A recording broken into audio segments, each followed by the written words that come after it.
Hello అందరికీ welcome back to my channel. ఈ కాయల్ని మీ సైడ్ ఏమంటారో కామెంట్ చేయండి. మా సైడ్ అయితే బోడకాకరకాయలు అంటారు వీటిని. హెల్త్కి చాలా అంటే చాలా మంచిది. ఈ కాయలు వచ్చేసి ఈ సీజన్లోనే దొరుకుతాయి ఎక్కువ. విలేజ్లో అయితే ఫ్రీగానే దొరుకుతాయి. మాది విలేజ్ కాబట్టి మాకైతే ఫ్రీగానే దొరుకుతాయి. అక్కడక్కడ కాస్తూ ఉంటాయి చెట్లు, వాటంతలు అవే పెరిగి. సో కొన్నే దొరికాయి, ఒక పావు కేజీ అన్ని. అప్పటి మందం కర్రీ అనేది చేస్తున్నాను. నేను చెప్పిన కొద్ది ప్రాసెస్ మా సార్ చేస్తుండు.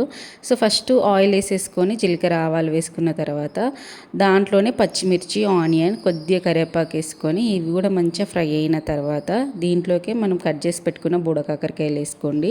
సో ఈ ముక్కలు కూడా ఆయిల్లో మంచిగా ఫ్రై అవ్వనివ్వండి. ఇది 2 టైప్స్గా వండుతారు. నేనైతే కొన్ని ఉన్నాయి కదా అనేసి డైరెక్ట్గా వేసి వండుతున్నాను. కొంతమంది ఏంటంటే ఫస్ట్ సపరేట్గా ఉడకబెట్టేసి పైన కొద్దిగా ముళ్ళు ముళ్ళు లాగా ఉంటుంది, దాన్ని కొద్దిగా సాఫ్ట్ చేసేసి కట్ చేసి వండుకుంటారు.